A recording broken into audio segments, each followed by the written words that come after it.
Boa tarde, então, a todos. Dar continuidade aí no nosso curso de Planning.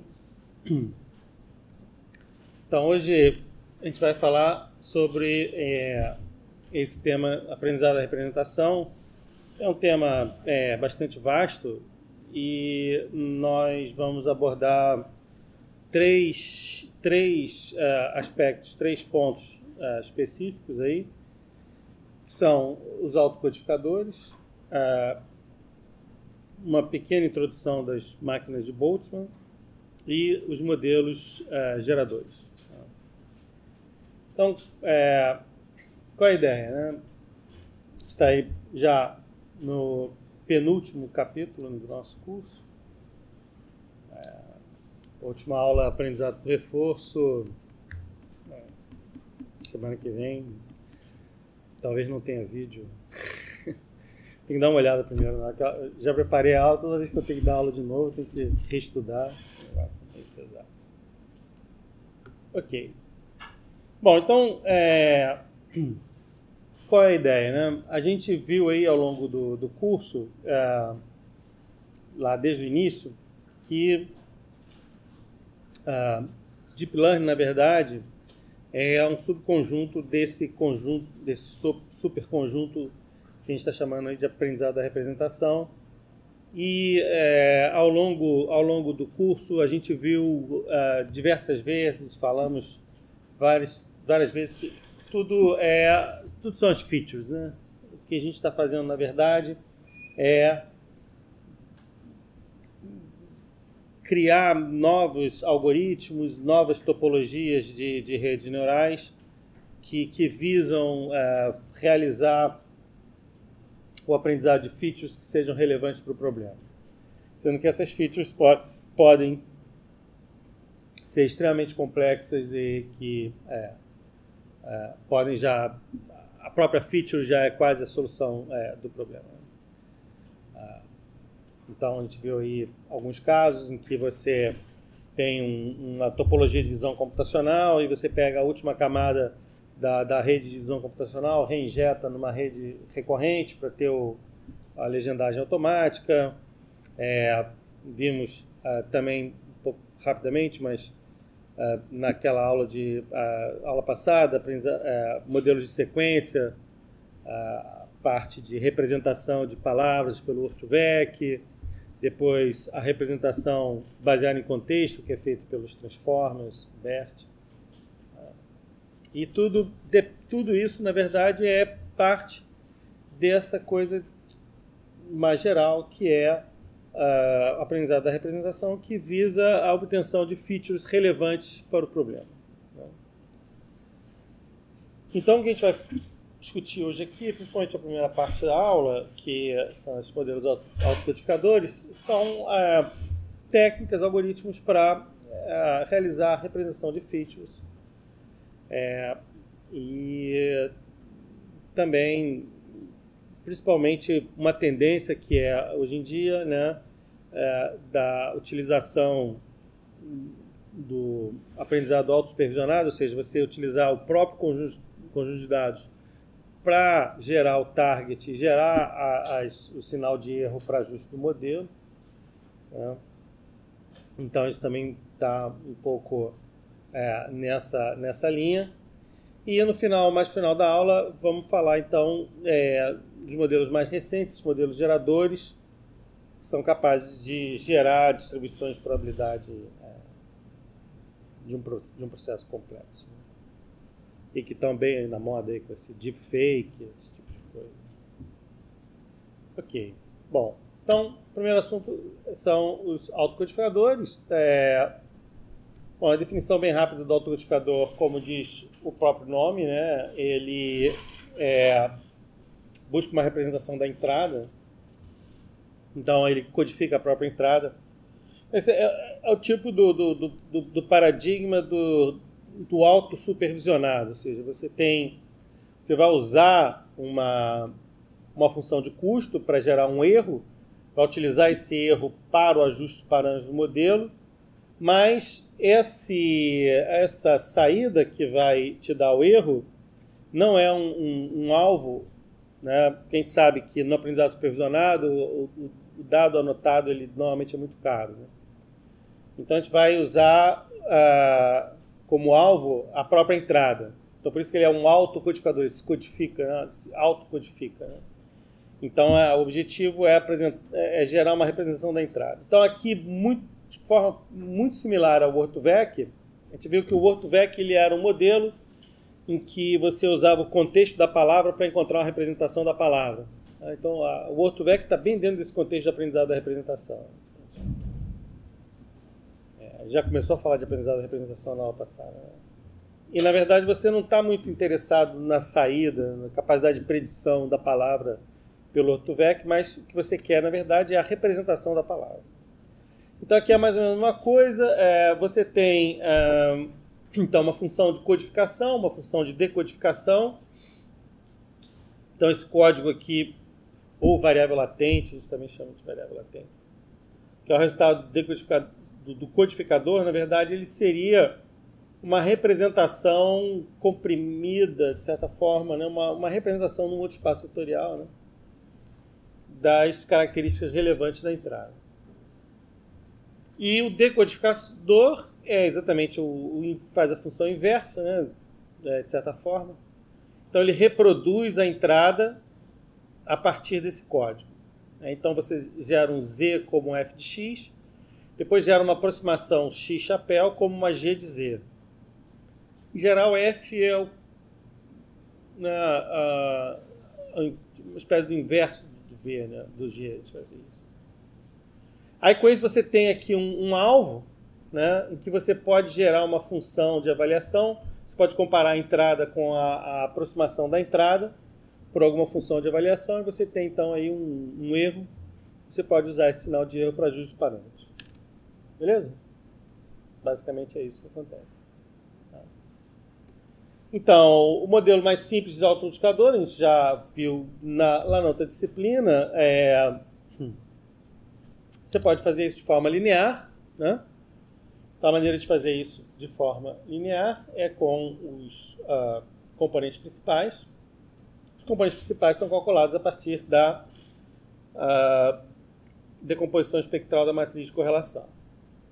Então, considerando que os seus registros têm média zero, a matriz de correlação ou de covariância, se tiver média zero de desvio padrão unitário, a matriz de covariância é igual à matriz de correlação e ela é basicamente o produto da sua matriz de dados pela transposta. Né?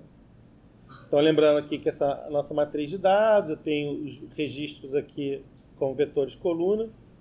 Então, x transposto x vai dar uma matriz P por P, que é a matriz de correlação. Beleza? Quando eu faço decomposição espectral da matriz de correlação, ou seja, decomponho ela em autovalores e autovetores, eu tenho então a matriz de autovetores, a matriz diagonal de autovalores e aqui a matriz de autovetores transposta. Então, se eu pegar essa matriz de autovetores aqui, pegar os n primeiros componentes, n primeiras colunas dessa matriz, eu tenho uma transformação linear que gera uma versão, vamos dizer, reduzida, uma projeção do conjunto de dados num espaço de menor dimensionalidade.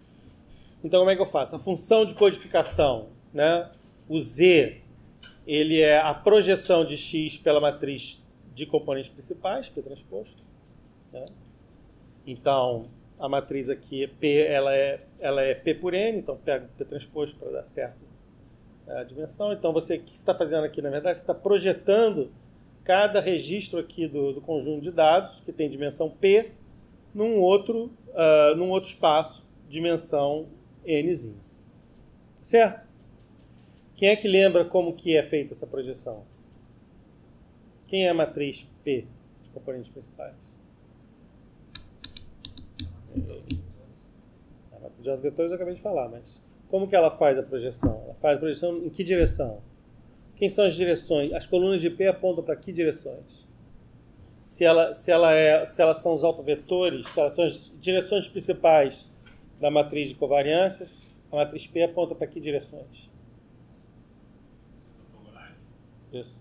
Não, ortogonais, elas todas são ortogonais, né? Só que você pode ser ortogonal apontando para qualquer direção, né? Você pode ter uma base ortogonal apontando para qualquer direção. Certo? Quem são as direções ortogonais que a matriz P aponta? Gradiente? Não. Direções que capturam a maior parte da variância. A maior parte da variância dos dados. Dimensões. Quem são as dimensões que capturam a maior parte da variância dos dados? A direção de maior covariância, né? Onde tem a maior dispersão, né? As direções de maior variabilidade dos dados, dizendo que a informação está na variabilidade. Né? Então, se tiver em 2D, se tiver uma elipse em 2D, os componentes principais vão apontar para os eixos principais da elipse. Certo? Então, num negócio de P dimensões, eu tenho uma amostra em P dimensões. Então, os componentes principais, eles são um plano, certo? Cujas direções do plano, um hiperplano, mas pensando, né, cujas direções principais do plano apontam para as direções de maior variância do teu conjunto de dados. Você vai projetar os dados naquela dimensão de menor dimensionalidade, justamente por essa matriz de projeção, que é a matriz de componentes principais, que é os autovetores. Certo? Então, você projetou P dimensões em N dimensões, como isso aí é linear, você faz o contrário. Você pode gerar uma aproximação de X multiplicando P por Z. Como P ortogonal, né? Como P ortogonal, se você multiplicar P aqui e P aqui, não vai alterar o resultado. P vezes Z é P vezes P transposto X. Como P ortogonal, P vezes P transposto é a identidade. Então, X, no caso, uma estimativa de X, é P vezes Z. Minha pergunta aqui para quem não está dormindo é o seguinte. X, chapéu, o resultado dessa decodificação é igual a X? Não. Quando que ele é igual a X? Se você usar todos os componentes. Então, quando N é igual a P, essa inversão aqui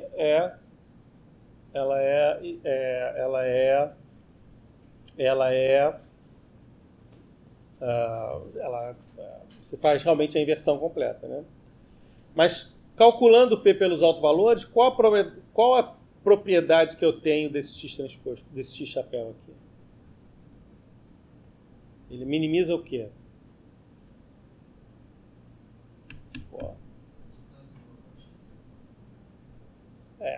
Distância em relação a X.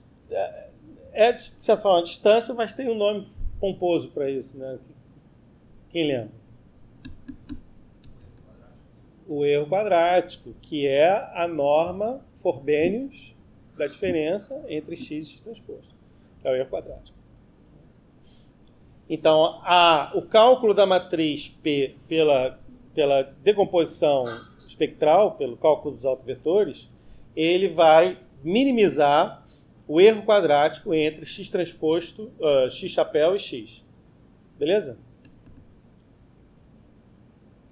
Então, a projeção calculada pela SCP minimiza o erro da decodificação. Você pode ter várias projeções, né? Você poderia ter projeção, por exemplo, que é aleatória. Certo?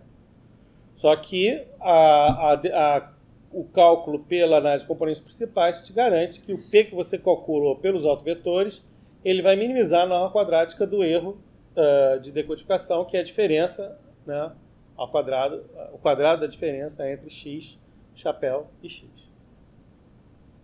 Beleza? Então aqui, linear, tudo bacana, você faz a codificação dessa forma, faz a decodificação dessa forma, e tudo funciona muito bem. Né? Então, aqui é um exemplo em 2D. Então, aqui em 2D eu tenho essa nuvem de pontos.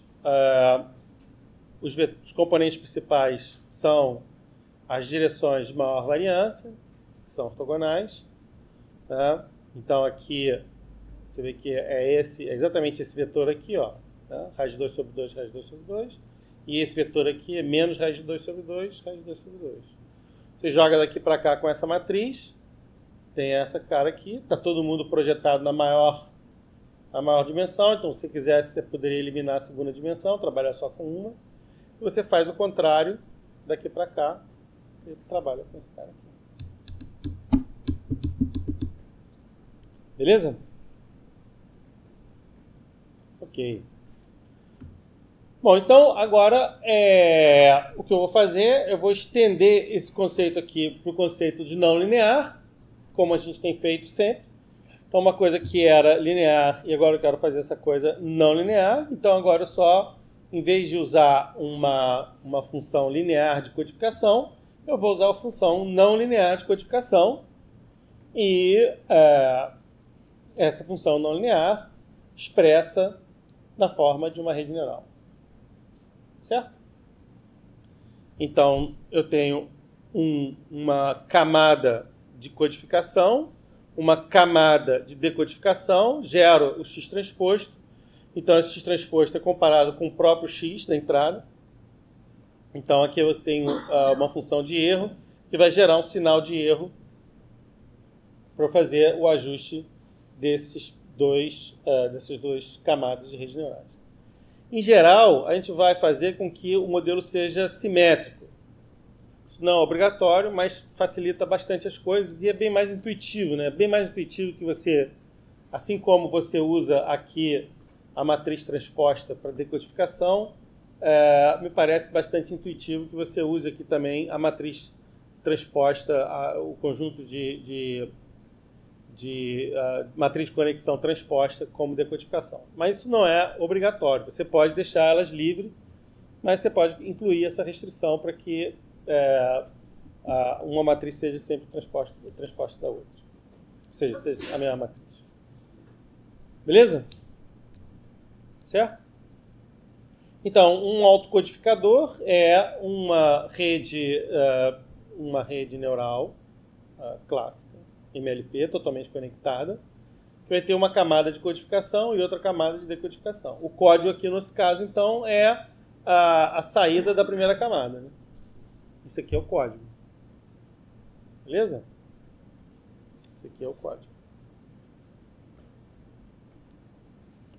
Bom, uma aplicação típica disso aqui, quer dizer, obviamente que você não vai usar isso aqui como a gente quer, esse código. Então a gente não vai usar, na verdade, o modelo para fazer uma previsão da própria entrada. Isso não faz o menor sentido. No princípio não faz muito sentido. Né? O que é o interessante aqui é você usar a entrada para gerar o erro, para gerar o sinal de erro. Então uma aplicação que se utiliza muito, esse tipo de... Tem algumas outras, mas a gente vai estressar pelo menos uma, é quando você tem, por exemplo, um problema de não supervisionado, um problema de agrupamento, em que você quer fazer o agrupamento de, por exemplo, pixels numa imagem, né? Ou um agrupamento de outras coisas. Então você usa o autocodificador para gerar um código e você, então, utiliza esse código para fazer o agrupamento posteriormente. Certo? Então você pode, por exemplo, pensar que você quer... tem uma imagem, você pega uma janela em torno de um pixel, você cria um código daquela janela, dizendo que essa janela é a vizinhança de um pixel, cria um código dessa janela fazendo com que a rede reproduza a própria janela. Né? Então aí você tem um código para cada pixel, você gera uma base de dados, né, em que você bota esse código com suas variáveis de entrada, e aí clusteriza os pixels, você vai ter uma segmentação da tua imagem. Uma maneira de se fazer classificação não supervisionada, né, utilizando esse tipo de tecnologia. Beleza? Bom, ok. Então, aí surge duas situações. Uma situação em que você, chamada de representação compacta, que talvez seja a mais intuitiva, e que você vai compactar a informação, ou seja, a dimensão do código ela é menor do que a dimensão da entrada. E um outro caso que a gente chama de representação esparsa, em que a dimensão do código ela é maior do que a dimensão da entrada. Beleza? Bom, Quando a representação é compacta, o próprio fato de você estar compactando a informação, ela já faz com que o modelo vai buscar um ajuste para tentar a melhor solução. Agora, nesse caso aqui, quando você tem um código que é maior do que a entrada, existe uma situação trivial que é ela copiar exatamente a entrada no código, né? Se você não fizer nada, normalmente se você não faz nada, o modelo sempre vai optar pela solução mais simples. E no caso aqui, a solução mais simples é copiar o código. Então vamos supor que você tem uma entrada de, sei lá, de 10 dimensões, você bota um código de 20 dimensões, então a solução simples é ele copiar a entrada nos primeiros 10 e botar lixo nos outros 10. Tá? E a matriz de saída é só olhar para os primeiros 10, vai ter erro 0, acabou o problema. Então você tem que evitar esse tipo de coisa. Então, a forma que existe de evitar isso é aplicar algum tipo de regularização para que você limite aqui, de alguma forma, não deixa que esse código faça essa coisa de ficar simplesmente copiando a entrada, que ele realmente calcule um código. Ou seja, que ele, grosso modo, preenche ali todos os elementos que tem aí para a representação do código. Bom, existem algumas abordagens para fazer isso na literatura, que é essa de denoising. Não sei se existe uma tradução para denoising. Autocodificadores desruidosos, sei lá. Outros são os autocodificadores os nomes são sempre enrolados, né? Contrativos, e outros autocodificadores esparsos. São algumas das formas de se fazer isso, né, que a gente pode encontrar na literatura. Beleza? O denoise eu acho que é o mais conhecido, né? Então, qual é a ideia? Do denoise você pega a tua entrada e acrescenta um ruído. Então, você pega a entrada, acrescenta um ruído, mas compara a saída com a entrada sem ruído. Você tem uma imagem, você bagunça essa imagem com certo ruído, você conhece, normalmente um ruído gaussiano. Você joga essa entrada na rede, mas coloca como alvo a imagem sem ruído. Certo? Aí o modelo vai aprender a tirar o ruído da imagem. Então isso é uma maneira de você fazer uma espécie de regularização do modelo. Na verdade, essa ideia de acrescentar ruído na entrada, ela funciona bem, né? Ela funciona até em alguns casos para você fazer aumento de dados ou para você fazer até uma própria regularização em outro tipo de modelo. Você pega um dataset, joga ruído em cima do dataset, produz um dataset com ruído, e o modelo, ele vai, como você está dando uma entrada ruidosa, ele vai tentar se ajustar ali, né, mais ou menos na média do ruído. Normalmente isso é uma solução boa. O problema disso aí é que você tem que ter uma ideia da forma do ruído, né? Então, se você conhece o teu ruído, o ruído é gaussiano, é assim, assado, aí você consegue simular o ruído. Quando você não conhece o ruído tem algumas características especiais, ou é muito complexo, é muito complicado. Então, tem esse aspecto aí. Uma outra maneira de fazer é usar o dropout na entrada. Então, na verdade, o que você faz é matar você zera alguns elementos da entrada, né? Mata, aí é o mesmo esquema do dropout, né? Ele tenta aprender várias coisas, na hora da saída vai jogar com tudo, e ele vai fazer esse efeito aí do ruído, né? Ele vai tentar trabalhar com a informação incompleta, né? Isso aí seria equivalente, por exemplo, uma imagem apagar alguns pixels? Isso. Ou você acrescenta ruído na imagem inteira, que seria o primeiro caso, ou você apaga os pixels, mas na saída você coloca o pixel lá, ou seja, ele tem que inferir o pixel pelos vizinhos. Na verdade, isso é inclusive uma maneira o pessoal tem feito de fazer autossupervisionado, né? Você pega a imagem e faz com que ele complete a imagem, um pedaço da imagem.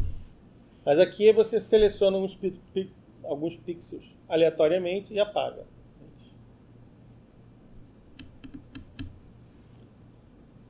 Então, esse é denoise autoencoder. Então, aqui algumas um paper com alguns resultados. Turma lá do Bendio, né? Esse cara, La Rochelle, aqui, trabalhou muito com isso. Esse cara aqui tem uns trabalhos bem interessantes. Se buscar também, tem uns vídeos bem legais também. Um cara legal para... Então, aqui no paper ele mostra comparação de vários datasets, vários tipos de modelo, né? Em que ele mostra esse... Primeiro tem o denoise, depois tem o stacking, você coloca vários pilhados e tal. É um paper interessante aí para... Bom, o outro é também dessa turma, da mesma turma, mais ou menos. Aí você usa o conceito clássico de regularização, né? Então acrescenta uma penalidade à sua função. Você tem aqui uma função de avaliação e acrescenta aqui uma penalidade. A função de avaliação, via de regra, é o erro médio quadrático, né? E aqui uma penalidade poderia ser, por exemplo, a norma L2, né? Então, a gente está muito acostumado com a regularização L2, em que essa penalidade aqui ela é feita pela norma quadrática dos parâmetros. Mas esse cara ele propõe uma coisa diferente. Ele propõe que você faça uma penalidade pela norma quadrática da derivada do jacobiano. Ou seja, norma quadrática do jacobiano, que é a derivada da função de ativação. Então você quer evitar gradientes muito grandes, né? Então você penaliza o tamanho do gradiente ali.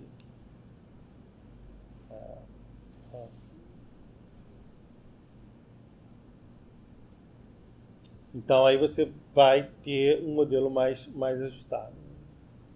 Então é mais ou menos os mesmos caras, é mais ou menos o mesmo grupo. Basicamente é outro paper, mas é os mesmos datasets aqui, em que ele mostra esses dois casos, dois modelos aqui desse autocodificador contractivo, né? Em comparação com o denoise, em comparação com outras técnicas padrão, né? SVM, RBM. RBM é máquina de Boltzmann restricta, a gente vai falar lá na frente, e SAE é o autocodificador empilhado, né? Que a gente vai falar daqui a pouco também. Daí esse cara, bom, costuma ter um melhor resultado e tal. Isso aí precisa levar em consideração também o tipo do problema, né? Isso não é funciona aí para imagem, mas nem sempre vale a pena se fiar muito nisso. Na prática, o pessoal faz, na verdade, é testar, né, e ver qual que funciona melhor. Testa o denoise, testa esse contractive. E tem um outro também que é parecido com esse, que é o esparso, o autocode esparso. Então, na verdade, ele usa uma formulação em que a diferença é feita em função dessa divergência KL, calculado em cima desse parâmetro que é a soma de todos os valores de ativação para todos os registros. Ele calcula esse cara e vai sempre otimizando esse cara aqui. Onde rho é a ativação quando você bota a própria entrada. Esse cara aqui está naquele tutorial do Andrew End, lá no Stanford. Outra alternativa, né? Bom, então você pode sempre fazer isso em qualquer situação. com os autocodificadores, né? E uma outra solução, né, em alguns casos, é você usar isso que eles chamam de autocodificadores empilhados. O que seriam os autocodificadores empilhados ou autocodificadores profundos, né? Então, na verdade, você fazer um autocodificador com várias camadas de codificação.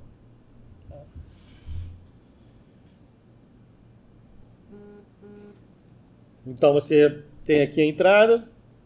Então, teria uma primeira camada, segunda, terceira, aí na última camada ele vai reproduzir a própria entrada. Bom, teoricamente isso aqui conseguiria uma representação mais elaborada da entrada, né? Mas qual o problema de fazer isso?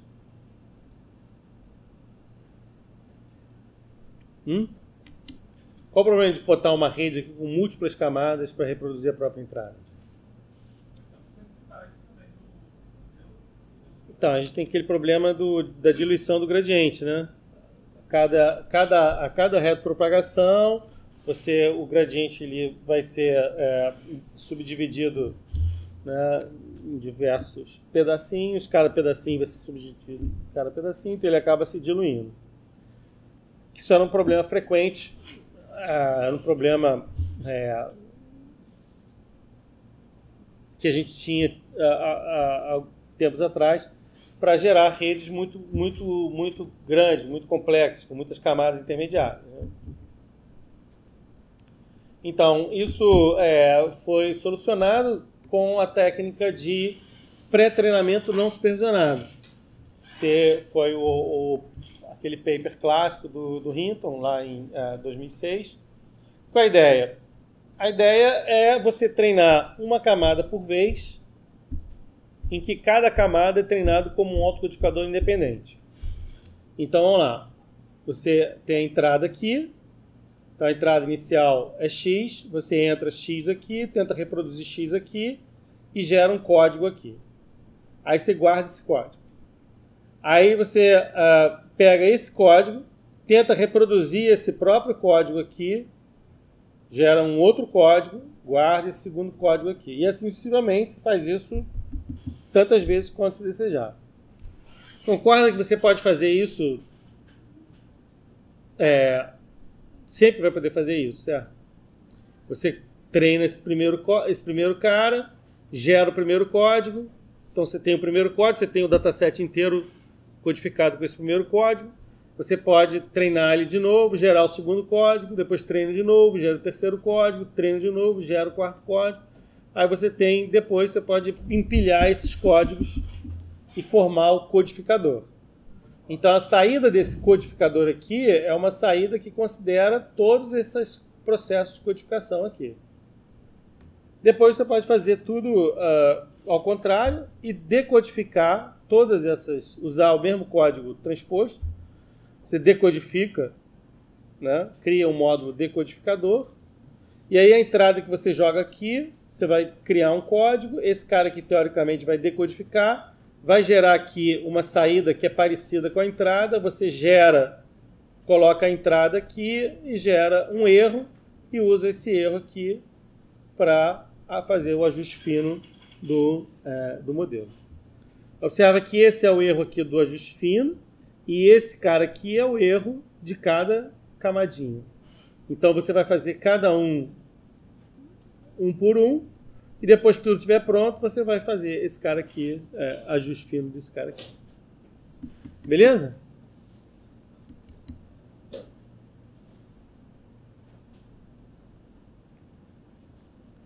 Então eles também chamam isso também de stepwise. Você pode fazer isso stepwise, né? Se em vez de você fazer, sei lá, 10 codificações de uma vez, você faz uma, gera o decodificador, faz o ajuste fino. Tá bom? Não.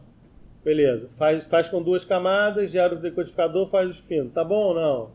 Gera a terceira, pode fazendo isso também stepwise, né? Pode fazer isso uma camada por vez. Só que aqui é sempre a mesma ideia. O que você está comparando, essa camada aqui em vermelho é sempre a camada de erro.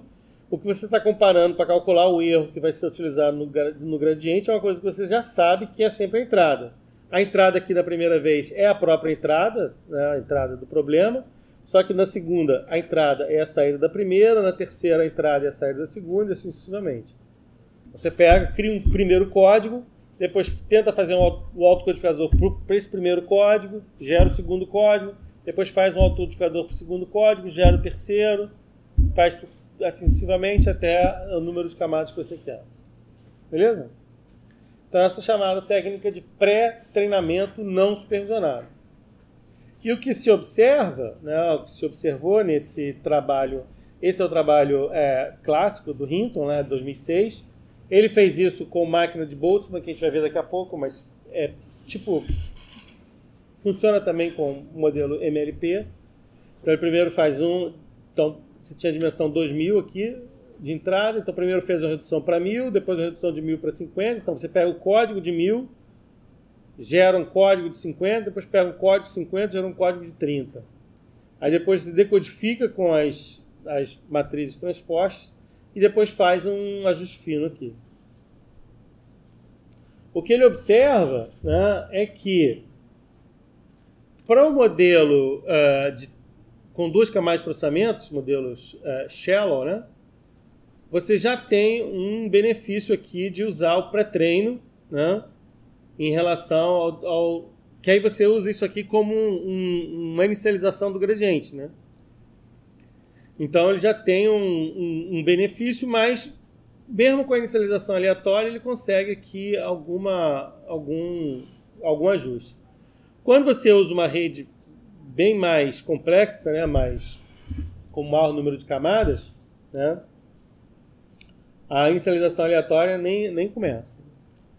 Só consegue ajustar modelos mais complexos com esse tipo de técnica. Certo? Então, para modelos totalmente conectados, bom, isso é antes do dropout, né? Para modelos totalmente conectados, a única forma que você tem de treinar uma rede com um número muito grande de camadas a forma que você tinha de treinar uma rede com muito grande de camadas antes do dropout era isso aí. Só que isso aí, essa técnica em 2006 foi uma espécie de divisor de águas, né? Muita gente que associa esse paper aí como paper, assim, um dos papers mais importantes de Deep Learning, que deu início a essa onda aí de Deep Learning. Que foi o artigo, essa técnica que permitiu você treinar redes profundas, né, com o método gradiente.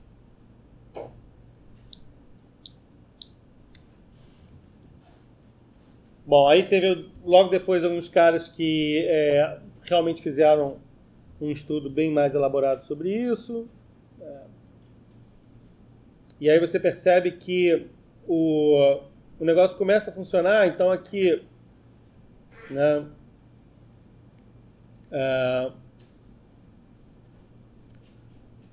a reta preta é sem o pré-treino, né? E o azul e o vermelho são 2 modelos de uma camada, 2 camadas, 3 camadas com o pré-treino. Então você vê que começa a fazer mais sentido para modelos maiores, né? Ele começa a ficar melhor, né, do que sem o pré-treino quando o número de unidades na camada intermediária é grande. E o número de camadas também vai aumentando. Então fazer pré-treino para uma rede muito pequena, de repente você não está ganhando muito. Só ganha quando você está com uma rede maior. Beleza? Dúvidas? Ou melhor, quem entendeu alguma coisa?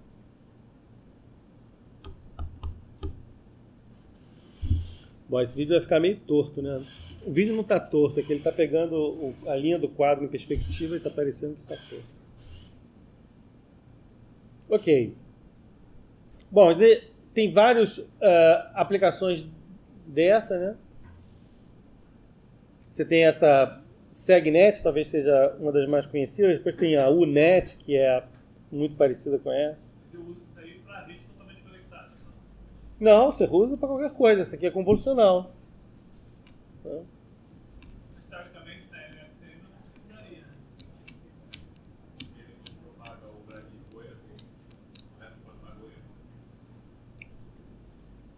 Mas aqui não é para série temporal, né?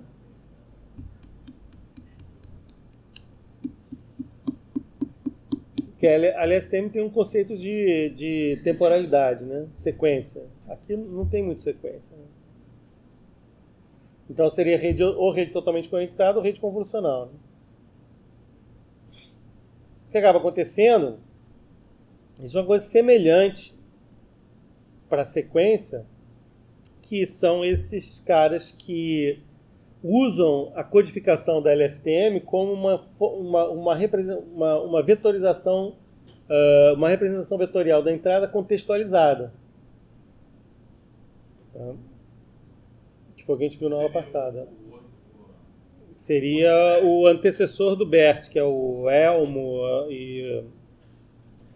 Aí depois eles viram que tem uma maneira de fazer usando só o mecanismo de atenção, com uma estrutura uma estrutura bem maior, sem utilizar a recorrência, que são os transformers. Então todos esses modelos, transformers, CVT, a gente falou rapidamente na aula passada. Eles buscam fazer uma representação contextualizada das palavras. O word embed. Mas só que o word embed do Word2Vec, ele é estanque, né? Ele independe do contexto dinâmico da palavra. Então, palavras que têm muitos significados têm sempre o mesmo contexto, a mesma representação. Então, por exemplo, estrela. Você tem estrela de cinema, tem estrela do céu, você tem estrela do futebol, tem estrela da avaliação do filme, tem várias estrelas, né? Qual o contexto de estrela que você está fazendo? Então, o Word2Vec ele não consegue fazer uma representação baseada em contexto. Então, essas representações, elas acabam fazendo uma representação baseada em contexto, porque ele pega, por exemplo, o que você pode pegar o vetor de estados do LSTM durante o processamento de um texto qualquer. Aquilo ali é uma vetorização do texto que é baseada em contexto. Aí os caras usam, o que eles fazem normalmente é um modelo de linguagem para frente e um modelo de linguagem para trás. E depois tem um outro modelo de transformer que ele faz isso com mecanismos de atenção, vários níveis de mecanismos de atenção. Pessoal, esse é o tema da moda lá de processamento de linguagem natural. A gente falou isso rapidamente na aula passada. Então, eu posso treinar um CBOL, por exemplo, para um contexto específico. Por exemplo, pego só texto daquele contexto e vai... Tudo bem, mas e aí? Você não vai acabar com a probabilidade de homônimo aí, né? Vai diminuir, né? Para aquele contexto. Mas ainda assim, a palavra não vai ter uma representação global. É diferente de você ter uma representação da palavra que ela é específica para aquele, não é nem o contexto, para aquela frase em que ela está inserida. Aí você consegue lidar com várias outras coisas, né? Subjetividade, sinônimos, certo?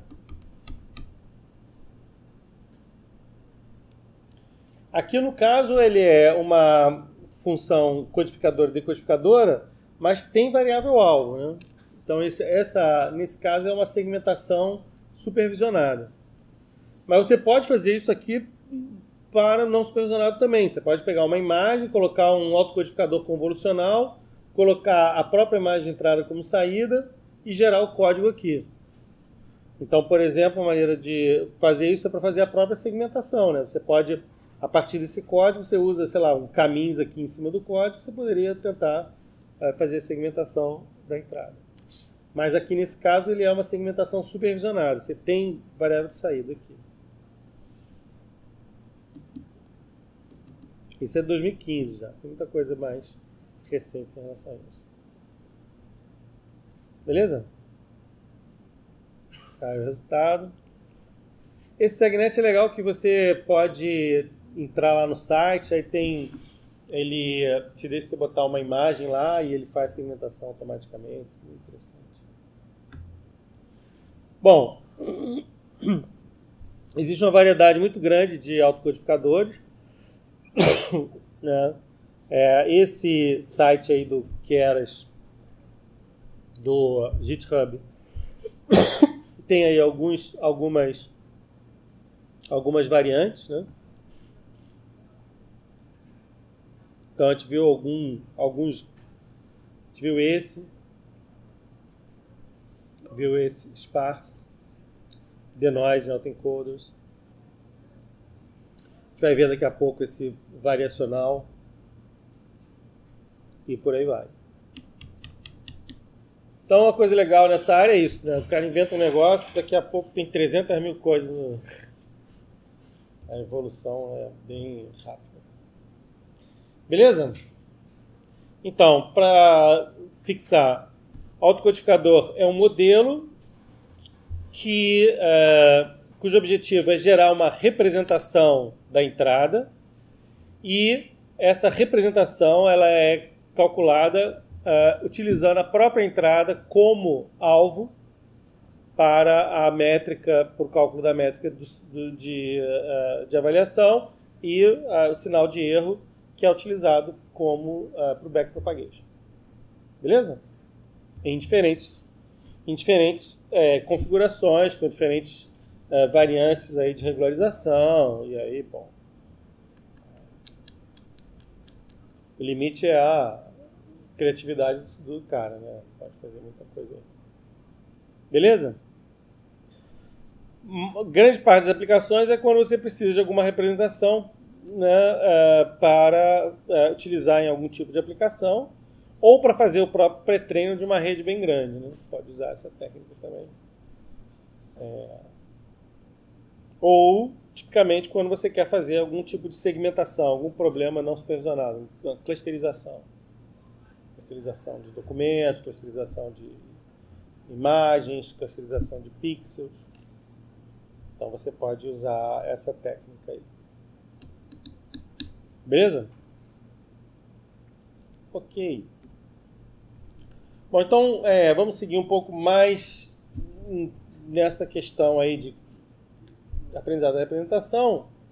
A gente vai ver agora um modelo que ele foi muito utilizado, talvez na década passada, né? O Geoffrey Hinton gostava muito dele, gosta muito dele.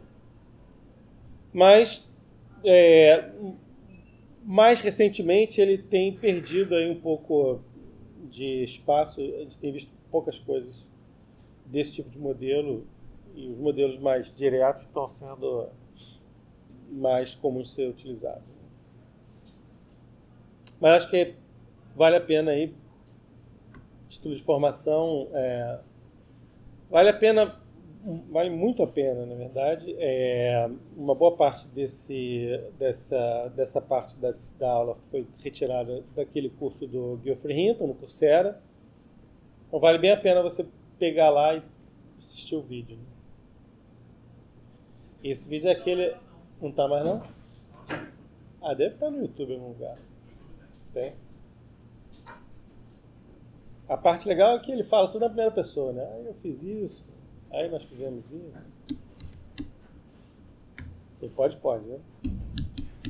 Bom, então, para falar de redes de Boltzmann, modelos de máquina de Boltzmann, tem que dar um passo um pouquinho para trás e relembrar um pouco de modelos recorrentes e um tipo muito especial de modelo recorrente, que é a rede de Hopfield. A rede de Hopfield, o modelo de Hopfield, ele foi proposto em 82. Na verdade, tem aquela história, eles chamam do inverno de A, né, e tal. E esse foi um dos primeiros modelos de redes neurais que começaram a aparecer depois dessa década de 70, que não teve nenhum trabalho muito importante nessa área, né? E esse modelo, pelo fato de utilizar uma formulação que leva em consideração uma função de energia, ele de alguma forma caiu no gosto dos físicos. O pessoal de física gosta dele. E foi muito estudado, ou tem sido muito estudado, foi muito estudado nessa linha aí das pessoas que tem um grupo, tem uma linha de pesquisa que busca realmente simular as funções cognitivas com modelos computacionais. E o cérebro, como um sistema dinâmico, ele funciona muito assim, né? Ele estabiliza. A memória é uma coisa que a gente pode pensar como se fosse um padrão estável. Então esse aí foi um primeiro modelo, de certa forma, um pouco rústico, né? Desse tipo de comportamento. Como é que funciona? Bom, a rede Hopfield é uma rede muito simples. Ela é uma rede totalmente conectada. Então aqui eu estou dando um exemplo de uma rede Hopfield com quatro unidades.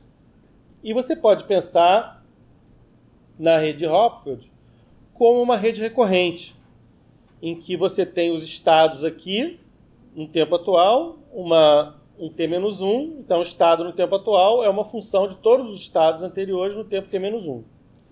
Então, você tem essa maneira aqui de ver o modelo, né? Fica mais fácil de entender nesse esquema do que nesse esquema aqui. Mas eles são equivalentes, né? Então, cada estado ele é uma função de todos os outros estados no tempo anterior, né? Menos dele mesmo, né?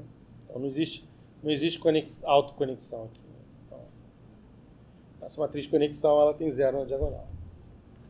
Mas colocando ele como um modelo recorrente, é um modelo de estados, no final das contas, né? Um modelo de estados, né? Você tem o conjunto de estados aqui, que é uma função do conjunto de estados anteriores. E aí você tem uma função de ativação, que é a função lógica, né? Se ele é acima de um threshold, ele fica positivo. Se é abaixo, né, de um threshold qualquer, ele é 0. Beleza?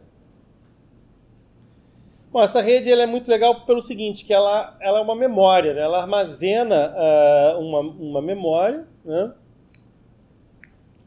E a rede funciona assim, você dá um padrão inicial, então, você dá um padrão inicial aqui, ela calcula o estado, né? E vai calculando o próximo estado a partir do estado anterior. E aí, o que você mostra é que ele estabiliza num determinado padrão em algum ponto. Então, chamam também isso de memória associativa. Depois tem outros caras que fazem isso com 2 camadas, daqui a pouco fica parecendo uma memória associativa. Então você calcula uma rede bipartida, x como função de y como função de x, e aí você vai oscilando até que isso estabiliza num determinado ponto. Então aqui, na verdade, é z como função de h-1, né? Você calcula h como função, h de t como função de h de t-1. E aí o que você mostra que isso, onde ele estabiliza, né, corresponde ao mínimo de uma função de energia. Então isso que os físicos gostaram, né? Você tem uma função de energia, um sistema dinâmico que oscila, né, ele vai oscilando, ele converge para um atrator dessa função de energia, e esse atrator, esses pontos em que eles se estabilizam, são as memórias do sistema. Certo? Então, você calcula os pesos dessa forma que, quando tem -1 em 1, quando tem 0 em 1, é calculado de uma forma muito mais fácil, que é o produto escalar entre os dois vetores. O modelo original de Hopfield utilizava -1, 1. Esse modelo aqui usa 0, 1. E aí você consegue registrar um conjunto, né, de bits de comprimento 15%, aí fez os testes, né, viu que funcionava melhor para n igual a 15, 15% do número de unidades. Então, se você tem 100 unidades, você consegue armazenar 15 padrões. Tá certo? E aí, dessa forma, você joga um número lá aleatório. É um modelo bem interessante de implementar e fazer alguns testes. Você gera um número aleatório, né, ele vai fazendo essa oscilação, calcula o modelo em relação ao modelo inicial, né, o primeiro modelo em relação ao modelo inicial, o segundo modelo em relação ao primeiro, e assim sucessivamente ele vai oscilando até o mínimo dessa função de energia. E quando ele chega no mínimo, isso é um atrator, né, dessa função de energia. E esse mínimo é um padrão estável que representa a memória da rede. Então, isso deu margem aí para várias especulações em relação à memória, como é que funciona a memória, como né, pontos atratores de um sistema dinâmico e tal. Parará. Então, isso aí é em 82. Bom, essa história de energia, ela é bem interessante, ela tem várias outras formas, né, de você trabalhar com essa função de energia. Tem esse tutorial que é bem interessante aí do LeCun. E basicamente a maneira que eu acho interessante de ver você tem também vários tipos de funções de energia que são utilizados, né?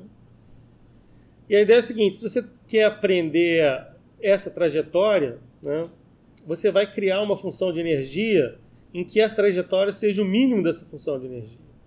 Essa que é a ideia. Então você vai, se você quer que o mínimo seja aqui, você vai fazer com que durante o aprendizado essa parte aqui suba, essa parte aqui desça, de forma que a função de energia o mínimo da função de energia representa aquilo que você quer fazer o modelo aprender. Então, é usar uma função de energia como uma função de loss, né, de perda por ajuste dos parâmetros do modelo. Beleza? Bom, então, essa é a ideia do modelo de máquina de Boltzmann. Só que a máquina de Boltzmann é um modelo mega complexo, tá? Então, ele também tem uma camada de entrada e uma camada escondida. Que, em último caso, você podia pensar no modelo de Hopf também como uma camada escondida, né? Mas aqui ele separa os dois especificamente. Você tem uma entrada e uma camada escondida, e aí o modelo faz todas as combinações. Então, uma variável, um parâmetro de Bias vezes a entrada, um parâmetro de Bias vezes a camada escondida, uma matriz de conexão entre a camada escondida e a camada de entrada, uma matriz de conexão da camada de entrada entre a camada de entrada e uma matriz de conexão da camada escondida entre a camada escondida. Então, um modelo bem complexo. Essa é a função de energia, e a probabilidade do modelo é uma exponencial disso, tipo uma softmax dessa função de energia.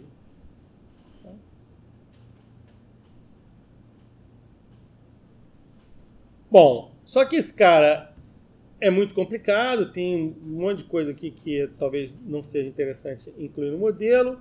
A gente vai estudar uma versão reduzida dessa máquina de Boltzmann, que é chamada de máquina de Boltzmann restrita. Então, máquina de Boltzmann restrita também são duas camadas, a camada de entrada e a camada escondida. Então, tem a camada de entrada e a camada escondida. Esses caras vão ficar oscilando aqui também. Então, você calcula H como função de X, depois calcula X como função de H, vou falar daqui a pouco, e vai oscilar na direção do mínimo dessa função de energia, e quando chegar nesse mínimo da função de energia, esse H aqui é o padrão aprendido pelo modelo. Então, isso aqui é semelhante a um modelo de rede neural, né, em que você tem H seria aqui a função de ativação da camada escondida.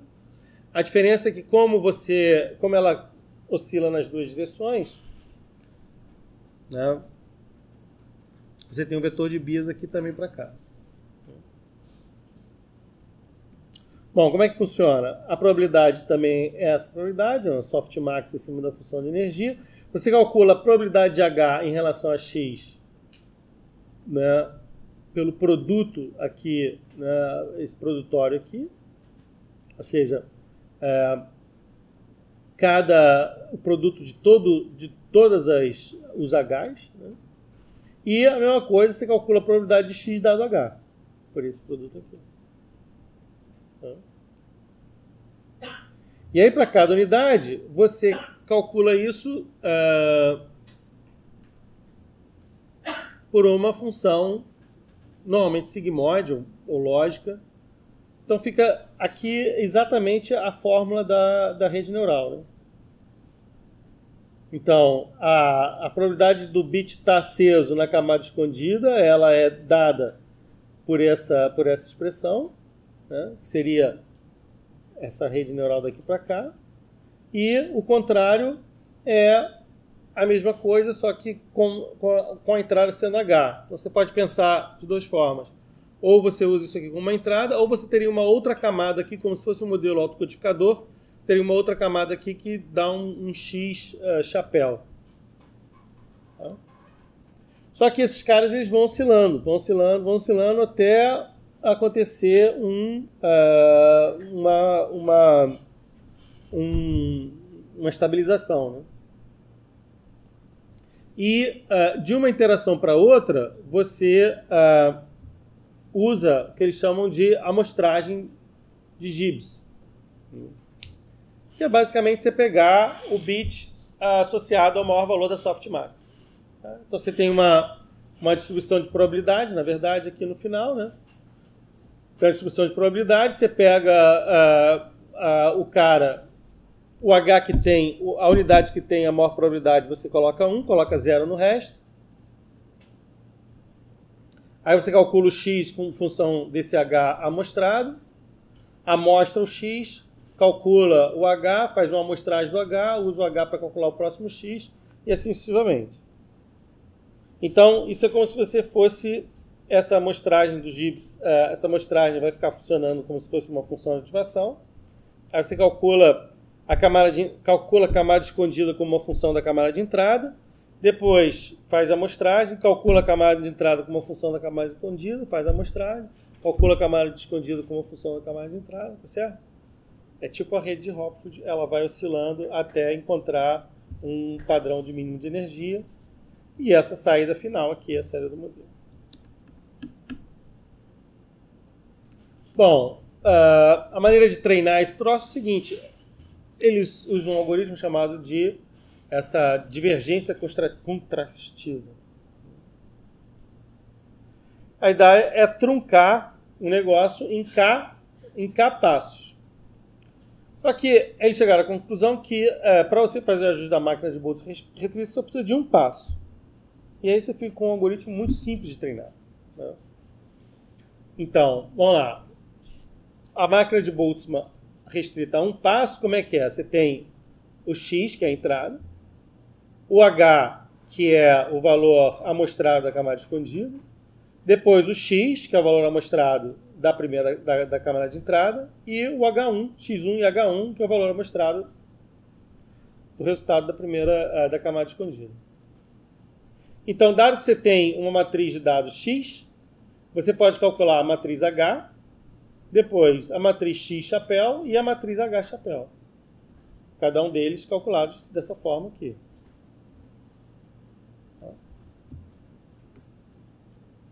E aí, se você deriva essa função de energia aqui em relação aos parâmetros, igual a zero, para fazer o gradiente, igual a zero não, você calcula a derivada para fazer o método gradiente, você percebe que o gradiente se torna muito fácil, né? Então, quem é o ajuste de parâmetros da camada matriz de conexão? É simplesmente o X vezes o H transposto menos o X chapéu vezes o H chapéu transposto. E aí tem aqui o passo de aprendizado, né? Que vai ser esse eta, também dividido pelo número de registros da amostra. E aí você tem esse cara aqui. Mesma coisa para o vetor de Bias conectado com a camada escondida, mesma coisa com o vetor de Bias conectado com a camada de entrada. Beleza? Modelo simples, fácil, roda rápido, bastante eficiente, e que foi utilizado aí pelo Hinton nesse paper inicial do pré-treino não supervisionado. Então ele usou inicialmente uma máquina de Boltzmann que é a camada de entrada com 2000 e a camada escondida com 1000, Depois, a partir dos dados codificados aqui da dimensão 1000, ele fez uma máquina de Boltzmann de 1000, em que a camada escondida era a dimensão 500, depois 500, camada escondida de 30, depois colocou todo mundo junto e fez o ajuste fino da rede completa. Tá? Aí ele mostra alguns exemplos. Nesse caso, aqui ele mostra, né, era um conjunto de documentos em que ele faz a categorização dos documentos. Aí ele compara essa categorização que ele mostra em relação a componentes principais. Aí mostra que o componente principal não é capaz de fazer essa categorização. Ok? Bom, então, depois isso tem várias outras evoluções. Uma delas é essa máquina de Boltzmann profunda, em que você tem várias camadas de estados, né? Então você tem essas variantes. Depois você pode ter também outros modelos semelhantes, como essa Deep Belief Network, vários outros tipos de modelos aí semelhantes a esse modelo. Mas esse de máquina de Boltzmann talvez seja, pelo fato dele ser assim, tão simples, né? Talvez o mais utilizado. E ele tem, de certa forma, você pode pensar nesse modelo como ele trazendo aí como se fosse um autocodificador, né? Ele faz uma primeira representação de dimensão 1000, depois uma segunda representação de dimensão 500, a terceira representação de dimensão 30. Tá? E o funcionamento dele é muito parecido, muito semelhante, como se fosse uma rede de autocodificador. Então tem toda uma questão aí de análise probabilística, mas a gente pode pensar nele assim de uma maneira mais, vamos dizer, straightforward. Né? Beleza? Ok. Então eu recomendo fortemente aqui vocês derem uma olhada lá no material do Hinton sobre esse assunto, quem tiver mais interesse. Óbvio que aqui a gente está dando só uma passada relativamente rápida. E a gente chega finalmente ao assunto talvez mais importante de hoje, que são esses modelos geradores. Qual a ideia? Modelos geradores são modelos que geram dados. Está no nome. Então a ideia é que você consiga gerar uma distribuição de probabilidades de um problema que você está interessado. E a gente vai fazer isso de tal forma que a gente consiga algumas variáveis que a gente consiga meio que controlar esse processo de geração. Então essa aqui é a ideia. Bom, então existem vários tipos de modelos geradores, né?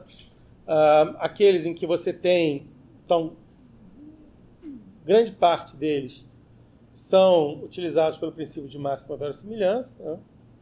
Quando você tem uma formulação explícita da densidade, você tem alguns modelos que são utilizados. A estatística clássica está cansada de fazer isso, né? Então, você tem alguns exemplos. Então, que você tem alguns modelos de probabilidade, você usa o chamador de máxima verossimilhança para gerar esse modelo. Então, um exemplo mais legal é o exemplo lá do futebol, o pessoal lá que faz, né? Então, tem alguns estudos que mostram que o número de gols de uma partida de futebol segue uma distribuição de Poisson. Então, o pessoal lá da FGV gosta muito de fazer isso. Então, você representa os times por uma força de ataque e uma força de defesa e calcula uma distribuição de Poisson de cada partida pelo número de gols que cada um fez, considerando que a média da distribuição é a força de ataque dividida pela força de defesa. Então, com isso, você tem, para cada time, você tem uma distribuição de probabilidades, quer dizer, para cada time você tem um conjunto de parâmetros que representa a força de ataque e a força de defesa, e quando você vai jogar o time A com o time B, você tem uma distribuição de probabilidade de quantos gols vai acontecer naquela partida. Quantos gols o time A vai fazer no time B e quantos gols o time B vai fazer no time A. Você simula isso, sei lá, 100 mil vezes, você tem a probabilidade de um time A ganhar, o time B perder, ou o time B ganhar. Você faz isso para todos os jogos do campeonato, você tem a probabilidade do cara de ser o campeão. É assim que eles fazem. Quando você vê aí, o Fluminense está com 59% de chance de ser rebaixado. Infelizmente. Eu já falei aqui, né, que se o Fluminense for campeão, todo mundo está aprovado com A. Tem que ter muita fé, né? Tem muita fé. Bom, então essa técnica clássica de estimador de máxima verossimilhança. Você tem a forma lá, a forma da distribuição. Que é impressionante, né? O troço funciona. Tipo, impressionante que o número de gols de uma partida de futebol possa ser equacionado numa distribuição. Alguém tem uma ideia disso, formulou a distribuição para um outro problema. Se não me engano, a distribuição de Poisson foi formulada pelo número de erros de tatilografia. Também segue uma distribuição de Poisson. Mas sempre me contou essa história. É impressionante você ter a fórmula da distribuição de um número de gols de futebol, né? Agora, qual é a forma da distribuição de da imagem de rosto de uma pessoa no espaço de número de pixels? Pô, impossível alguém falar isso. Qual é a forma da distribuição de palavras, né, texto que parece com uma poesia? Possível. Então você não tem muito como realizar isso de uma forma muito explícita, você precisa de uma forma implícita e uma maneira direta de se fazer uma aproximação implícita da densidade são esses modelos geradores, a gente vai ver daqui a pouco.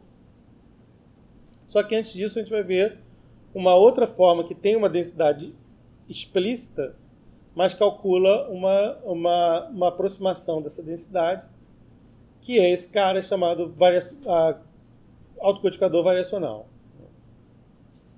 A máquina de Boltzmann também faz isso, né? É uma outra forma de fazer esse cara aqui.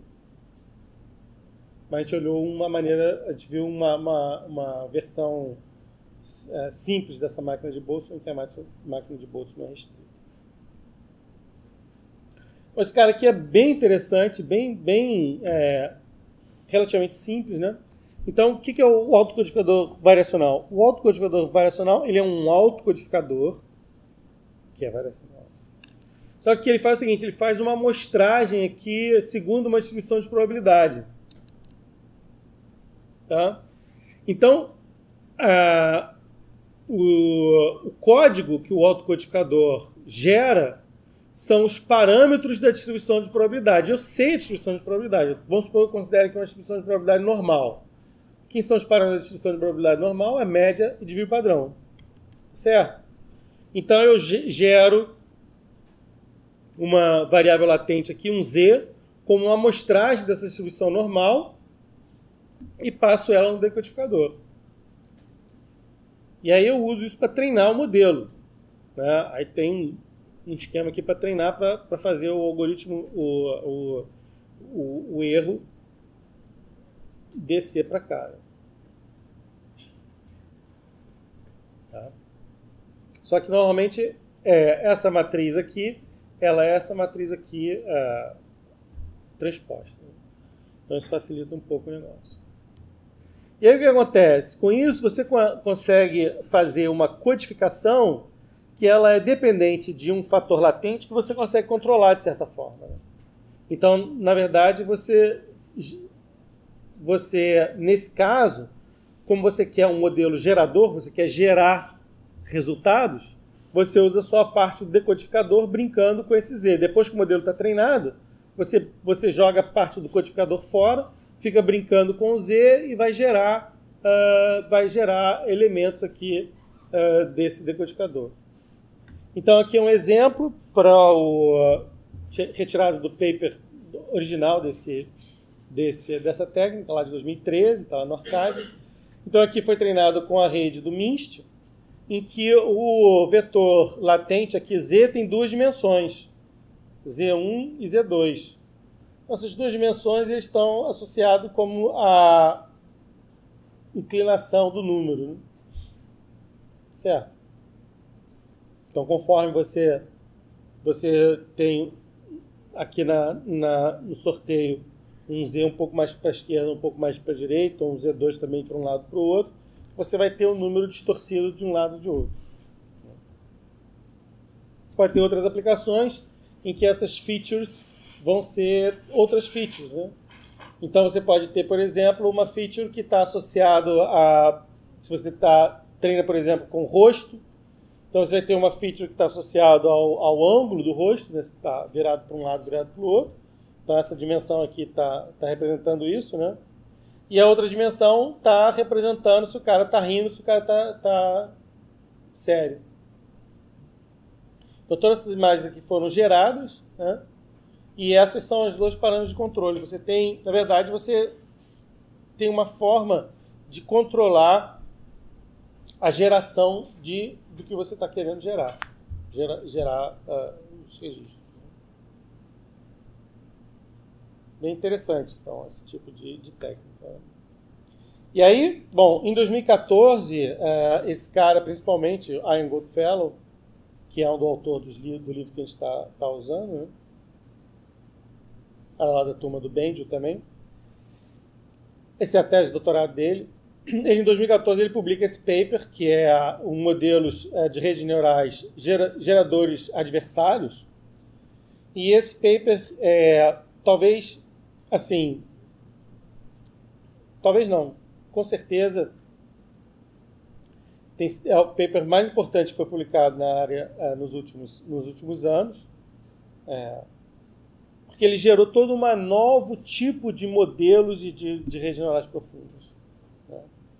Então, você hoje tem mais de 500 variantes de redes GAN, com inúmeras variações. Né? E ele, a novidade aí, ele está na forma de realizar o treinamento. Então, qual é a ideia? Então, a ideia é que você tem dois modelos. Primeira coisa, você tem dois modelos, um modelo gerador e um modelo discriminante. Por isso que é o adversário. Eles são modelos, teoricamente, adversários. O gerador quer enganar o discriminante quer não se deixar ser enganado pelo gerador.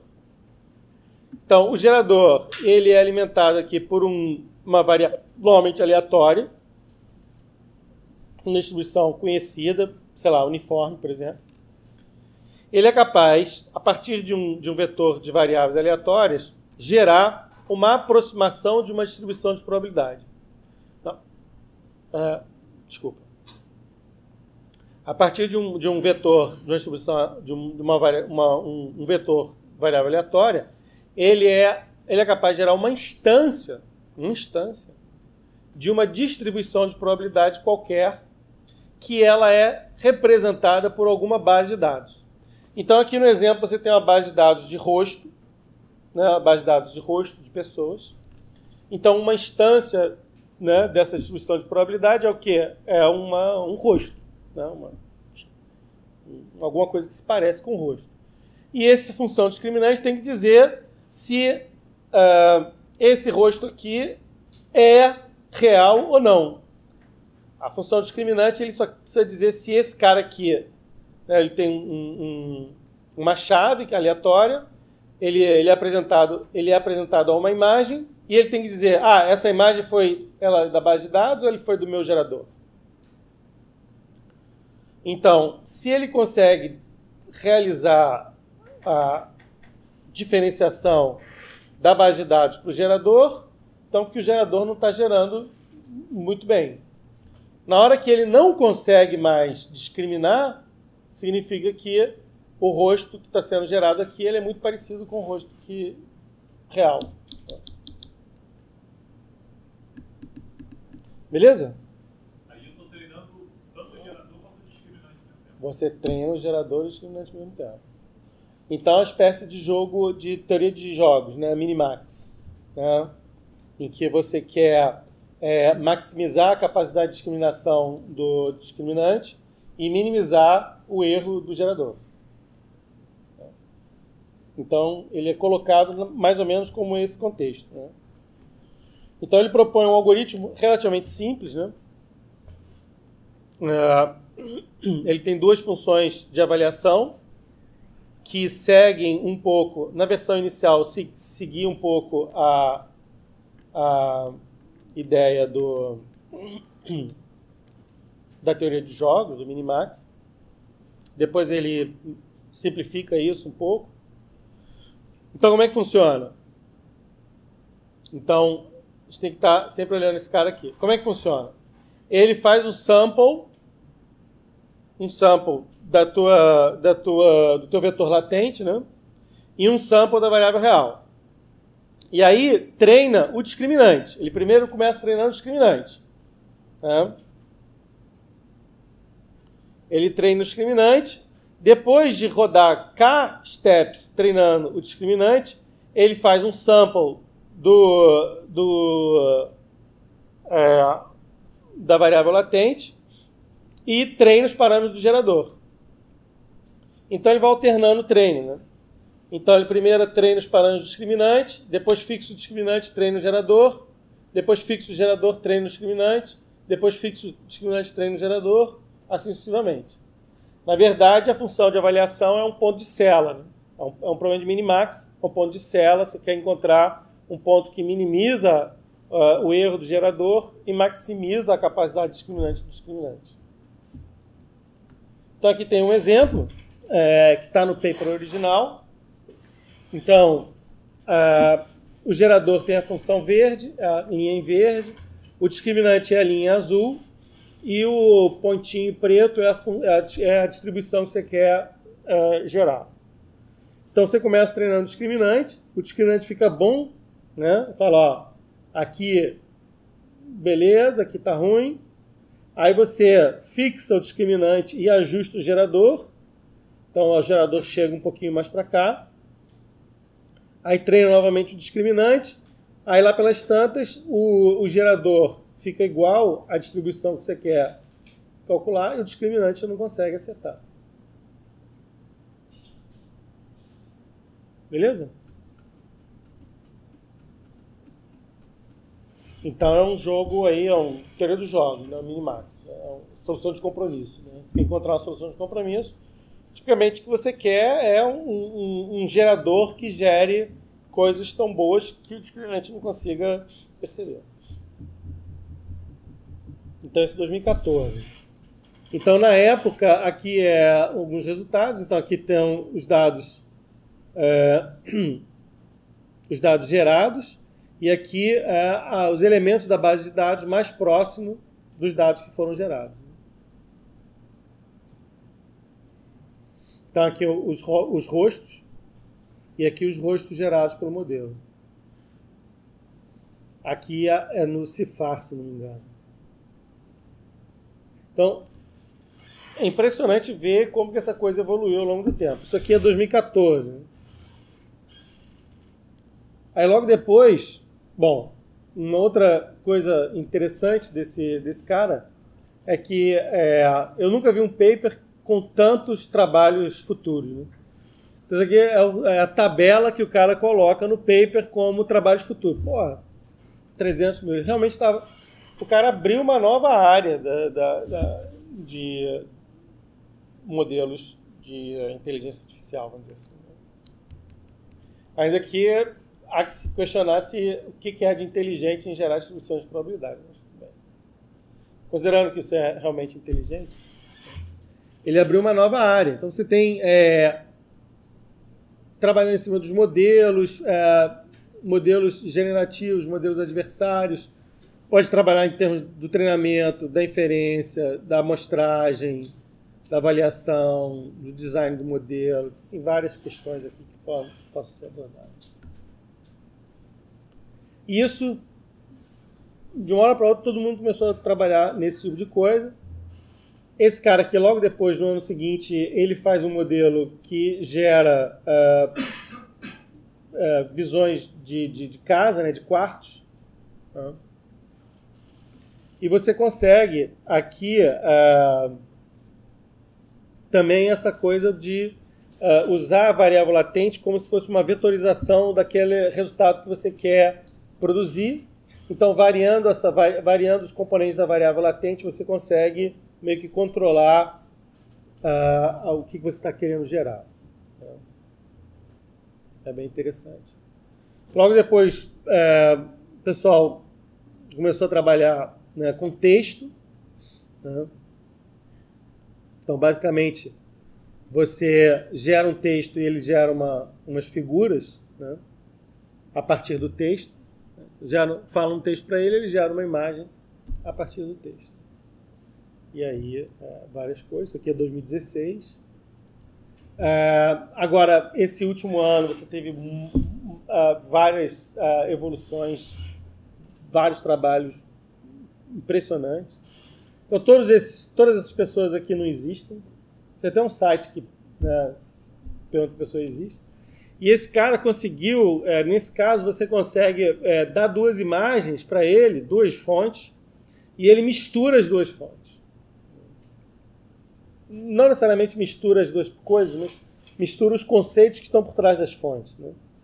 Então aqui, sei lá, é uma mulher jovem, aqui está uma mulher morena, com mulher jovem da mulher jovem, você mistura essa com essa, né? E tipo, essa pessoa aqui seria uma mistura dessa pessoa com essa. Aqui é um garotinho, então aqui um moreno, aqui um com a pele mais morena, o outro mais branquinho. E aí você vê, esses caras não existem. Né? Esses caras não existem. Esses caras têm um site que faz uma versão, uma nova versão do teste de Turing, que ele dá lá uma foto e pede você dizer se essa foto é normal, é gerada ou se você ser o discriminante. Né? Na verdade, você está lá usando... Então, esses modelos que a gente vê aí, deepfake, esse negócio de face app, tudo esse tipo de coisa. Depois começaram a fazer com um negócio de vídeo, né? Então, você pega uma imagem e o cara gera um vídeo dessa imagem. Então, tem a Mona Lisa e tem a Mona Lisa conversando. Né? Gerou um vídeo a partir... Isso aqui já é 2019. Então, também para mostrar como o negócio está evoluindo. Né? Então, isso aqui é 2019. Aí, logo depois, o pessoal da Samsung mostrou aquele do Rasputin. Né? Então, tem uma imagem, tem um áudio, tem uma função geradora, ele gera uma sequência e usa a sequência para sincronizar o áudio e acaba com uma sequência com áudio. Então, bom, acho que eu perdi o link aqui, mas se você buscar isso aqui, eles pegaram a foto do Rasputin e botaram o Rasputin para cantar a música da Beyoncé. E ele canta a música da Beyoncé. Interessante. Então, isso agora esse ano, né? Junho de 2019. Então, essa é uma área que está evoluindo muito rápido. Né? Muito. Aquele deepfake que uns falam bem, outros falam menos polêmica, também vem daí, né? O deepfake, até onde eu sei, é um nome genérico, né? Não é o nome de nenhum modelo específico. Né? É um nome genérico de fazer essas coisas. Então, essas coisas são os deepfake da vida. Né? Mas é por aí. Colocaram o Jim Carrey naquele Foi Iluminado, porque o ator era muito parecido. Aí colocaram o rosto dele, colocaram um ator na cena do filme. Não, o que acontece é o seguinte, quer dizer, a questão que se coloca é até que ponto isso realmente é uma ameaça. Né? Que tem uma lá que eles pegaram o Obama, botaram o Obama falando lá contra o Obamacare, né? Tem uns casos desses. Então o cara pode botar qualquer palavra no discurso da boca de qualquer governante. Só que o que acontece é o seguinte, você tem os dois lados, né? Você tem o gerador e tem o discriminante, né? Então, para cada gerador que gera um negócio fantástico, tem um discriminante também que é capaz de verificar. Então, tem gente trabalhando nos dois lados, né? Tem gente trabalhando no deepfake, aquele que tirava a roupa das pessoas, né? E tem gente trabalhando em discriminantes capazes de perceber que um vídeo foi... se o vídeo é real ou não. Então tem os dois lados. É como se fosse nem a segurança da informação, né? Quanto mais o hacker avança para um lado, mais o pessoal da segurança também avança, né? Então, fica aí meio que no 0 a 0. Não? Bom, aí tem esse site aqui que é o Ganzu. Cada vez que eu entro, esse número aqui está maior. A última vez que eu entrei estava em 510. Então você vê que de 2014 para cá, quantidade de trabalhos de GAN que teve na literatura. Esse site, se eu consigo, não está na internet, mas esse site é fácil, você entra no GitHub lá, você entra fácil. Ele tem o paper, o código, o modelo para treinar. Então, querendo um GAN, só ir lá ver qual é o GAN que funciona melhor para você. O pessoal tem trabalhado muito em GAN para fazer aumento de dataset, né, gerar novas instâncias de dataset para você treinar modelo. Tem toda essa parte aí de geração de imagens. Né. Tem a parte do outro lado, né, que é a de segurança. Tem aplicações variadas aí de GAN.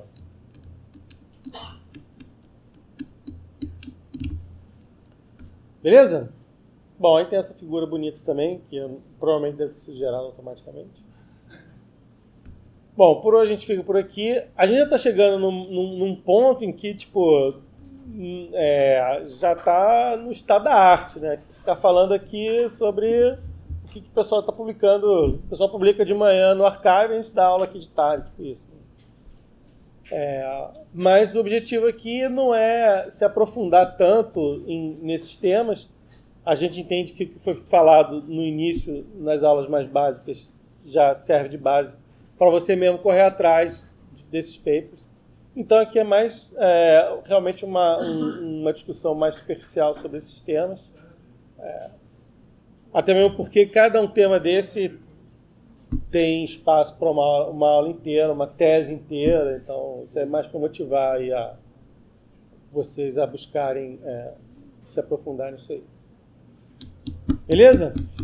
Ok.